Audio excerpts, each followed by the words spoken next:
नमस्कार दोस्तों, welcome to knowledge ABC. मैं हूं निखिल और आज की इस वीडियो में हम लोग जानेंगे यूनाइटेड नेशन में हिंदी भाषा को अडॉप्ट कर लिया है। इसका मतलब ये हो गया कि अब इसे जब भी कुछ भी इंपॉर्टेंट डॉक्यूमेंट जो भी यूनाइटेड नेशन के जो पब्लिश होंगे उसको हिंदी भाषा में भी पब्लिश किया जाएगा।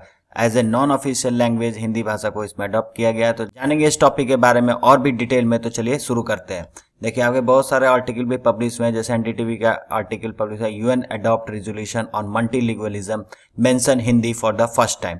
तो ये सब तरह के बहुत सारे आर्टिकल पब्लिश हुए हैं। तो हिंदी को as a non official language recognise किया गया यूनाइटेड। हिंदी के साथ साथ और भी लैंग्वेज अडॉप्ट किया गया है, तो वो सब भी हम लोग जानेंगे। ये दूसरा आर्टिकल है द प्रिंट का, तो इसमें भी ये चीज लिखा जा रहा है। तो सबसे पहले स्टार्ट करते हैं इंट्रोडक्शन से, तो एग्जैक्टली हुआ क्या है। तो यूनाइटेड नेशनल जनरल असेंबली की यहाँ पे बात है, यूएनजीए। यूनाइटेड जनरल असेंबली का मतलब हो गया कि वन कंट्री वन वोट। ये सिक्योरिटी काउंसिल नहीं है, जनरल असेंबली है, जहाँ पे सारे कंट्री का रिप्रेजेंटेटिव। यहाँ पे एक इंडिया के द्वारा एक रेजोल्यूशन लाया गया था, इंडिया स्पॉन्सर्ड रेजोल्यूशन था ऑन मल्टीलिंगुअलिज्म। मल्टीलिंगुअलिज्म का मतलब हो जाता है एक से अधिक भाषा का उपयोग करना, mentioning Hindi language for the first time. इसमें इंडिया के द्वारा एक रेजोल्यूशन लाया गया और जो कि हिंदी और भी लैंग्वेज इसमें अडॉप्ट करने की बात कही गई कि आपके द्वारा जो भी पब्लिश डॉक्यूमेंट होंगे या फिर जो भी आपके द्वारा कम्युनिकेशन होगा यूएन के द्वारा, तो उसको इन लैंग्वेज में भी पब्लिश होगा और इसको कम्युनिकेट किया जाएगा। जो ये रेजोल्यूशन है ये 10 जून 2022 को ये पास हो गया यूएन जनरल असेंबली से, और हिंदी को as a non official language इसमें इंक्लूड करेगा। ना सिर्फ हिंदी, और भी 6 लैंग्वेज को इसमें इंक्लूड किया गया है। तो उस और भी जो लैंग्वेज है वो है बांग्ला हो गए, हिंदी हो गए, उर्दू हो गई, पुर्तगीज हो गई, सवाहिली हो गई, तंजानिया की लैंग्वेज है सवाहिली, इसको किया इसमें साइलेंट है, ये सवाहिली तंजानिया की लैंग्वेज है, इसको भी शामिल किया है। साथ साथ पर्शियन को भी इसमें, जो ईरान की भाषा है पर्शियन, इसको भी इसमें शामिल किया गया as a non official language के रूप। और इसके बारे में बैकग्राउंड देखते हैं तो ये अचानक से एक दिन में तो पास हो नहीं गया। तो इसके पीछे इंडिया की तरफ से एफर्ट लगाया गया था हिंदी एट यूएन प्रोजेक्ट के नाम से। ये 2018 में ही लॉन्च किया गया था इंडिया के द्वारा। ये इसलिए लॉन्च किया गया था कि जो भी यूएन के द्वारा जो भी डॉक्यूमेंट पब्लिश होते हैं, जो भी चीजें की जाती है यूनाइटेड नेशन के द्वारा, वो ज्यादा से ज्यादा हिंदी भाषी लोगों तक पहुंचे, ज्यादा से ज्यादा इसकी पब्लिक आउटरीच हो, मतलब कि ज्यादा से ज्यादा लोग इसके बारे में जाने। अगर इंग्लिश लैंग्वेज और अरबिक लैंग्वेज और जो भी इनके ऑफिशियल लैंग्वेज इनमें जो पब्लिश होता है, तो उससे ज्यादा से ज्यादा जो हिंदी भाषा, जो नेटिव भाषा हिंदी बोलते हैं, उन तक ये चीज नहीं पहुंच पाता है। तो इसी के लिए ये हिंदी एट यूएन प्रोजेक्ट 2018 में ये लॉन्च किया गया था, जो कि अब जाके इसका सक्सेसफुल हुआ, जो इसका रेजोल्यूशन हुआ वो पास हो गया और हिंदी के साथ साथ और भी भाषाएं इसमें इंक्लूड कर ली गई। तो इससे होगा क्या, जनरल अवेयरनेस बढ़ेगा। जो ग्लोबल इशू के बारे में यूनाइटेड नेशन के द्वारा जो बात रखी जाती है, तो वो सब ज्यादा से ज्यादा हिंदी भाषी लोगों को ये प्रभावित करेगा। ये पता चलेगा उनको एग्जैक्टली यूएन क्या काम कर रहा है, उनके बारे यूएन का क्या रहा है ग्लोबल इशू के बारे में। तो ये सब चीजें इसमें पता चली। और ये सब रेजोल्यूशन पास हो जाने के बाद इंडिया के जो परमानेंट रिप्रेजेंटेटिव है यूनाइटेड नेशन में, टीएस त्रिमूर्ति सर, इनके द्वारा थैंक्स मैसेज भी सेंड किया गया यूनाइटेड नेशन को। तो उसमें इन्होंने बताया कि ये जो पूरा रेजोल्यूशन है, ये जो 1 फरवरी 1946 में यूनाइटेड नेशन सिक्योरिटी काउंसिल के द्वारा एक रेजोल्यूशन 13(1) का इन्होंने मेंशन किया कि इसमें ये चीज लिखा हुआ है कि यूनाइटेड नेशन अपना कोई भी जो पर्पस वो तभी अचीव कर सकता है जब तक कि उसके द्वारा जो भी काम किया है वो ज्यादा से ज्यादा लोगों तक पहुंचे, पूरे वर्ल्ड में पहुंचे।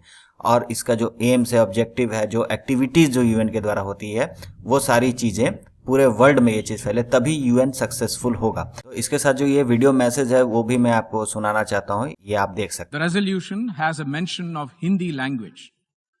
The resolution encourages the UN Department of Global Communications to continue disseminating important communications and messages in official as well as in non-official languages, including in Hindi language. Multilingualism is recognized as a core value of the United Nations, and we also thank Secretary General for prioritizing multilingualism. अब हम लोग जानते हैं कि United nation में किसी तरह के लैंग्वेज यूज होते हैं और कौन कौन से लैंग्वेज वहाँ पे ऑफिशियल है, नॉन ऑफिशियल, सब कुछ इसके बारे में जानते हैं। तो यहाँ पे सबसे पहले ऑफिशियल लैंग्वेज जो यूनाइटेड नेशन के जो एडॉप्टेड ऑफिशियल लैंग्वेज वो है Arabic, Chinese, English, French, Russian और स्पेनिश।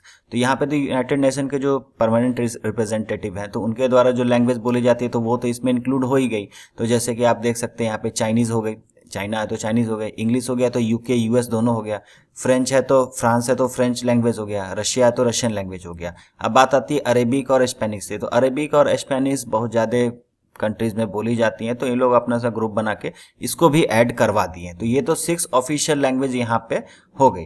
इसके साथ साथ 2 जो लैंग्वेज है, इंग्लिश और फ्रेंच, ये वर्किंग लैंग्वेज है यूनाइटेड नेशन की। नेशनल सेक्रेटेरिएट जो है उसकी ये वर्किंग लैंग्वेज, जो डे टू डे जो काम होता है वो इंग्लिश और फ्रेंच लैंग्वेज में वहाँ पे होता है।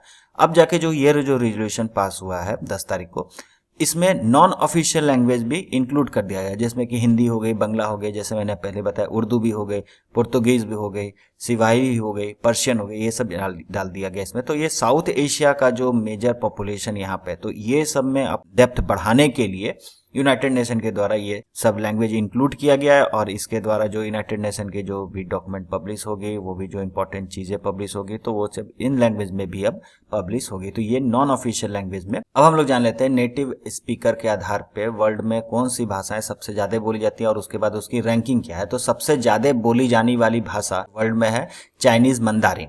मंदारिन भाषा के बारे में तो आप लोग जानते हैं, जो चाइना पूरा लगभग चाइना में बोली जाती है, और इसका जो परसेंटेज है वर्ल्ड पॉपुलेशन के हिसाब से तो 11.92, लगभग 12% ये बोली जाती है। उसके बाद नंबर आता है स्पेनिश का, लगभग 6% लोग पूरे वर्ल्ड में स्पेनिश बोलते हैं। उसके बाद नंबर आता है इंग्लिश का, जिसमें 4.9% है पूरे वर्ल्ड की पॉपुलेशन, 4.9% वर्ल्ड की, मतलब लगभग 5% अगर मान के चलें तो इंग्लिश बोली जाती है, जो इसमें इंडिया भी है। तो यहाँ पे बात हो रही है नेटिव स्पीकर की। नेटिव स्पीकर का मतलब हो गया कि मदर टंग, जो हम लोग बचपन से जो भाषा सीखते हैं, जो से जन्म लेने के बाद जो बच्चा जो भाषा सीखता है, उस लैंग्वेज की यहाँ पे बात हो रही है। हाँ, भले वो बड़ा होकर जो सेकंड लैंग्वेज, थर्ड लैंग्वेज वो दूसरी भाषा सीख ले, तो वो यहाँ पे इंक्लूड नहीं की गई। यहाँ पे सिर्फ नेटिव स्पीकर को इंक्लूड किया गया। उसके बाद चौथे नंबर पे यहाँ पे आती है हिंदी।